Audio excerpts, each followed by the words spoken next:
काय झालं ग? हं?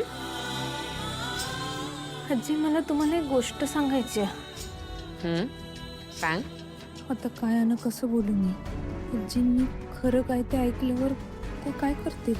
त्यासनी परत धक्का तर बसणार नाही ना? ए बाळा, बोल ना. काय सांगायचंय तुला? आजी तुम्ही कसलाच गैरसमज करून घेऊ नका हा. नाही ग बाई, मी कशाला गैरसमज करून घेईन? काय झालंय का एवढं? नाही कमली, तिला काही बोलू नको. अगं तूच आमची खरी नात आहेस ग, पण हे तुला माहित नाहीये. प्लीज कमली, तिला काही बोलू नको. तुम्हाला आठवतंय आपण पहिल्यांदा देवळात भेटलेलो.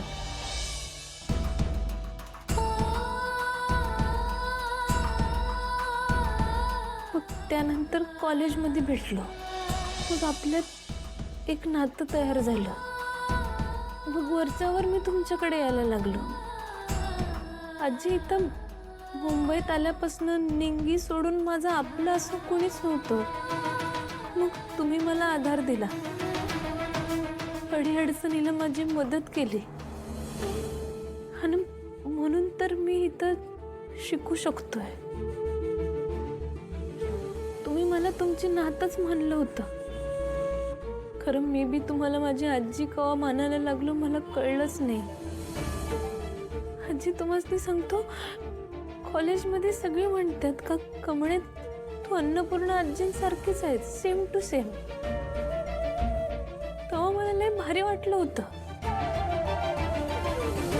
खरं तेव्हा मला माहित नव्हतं का आपल्यात हे नातं आहे.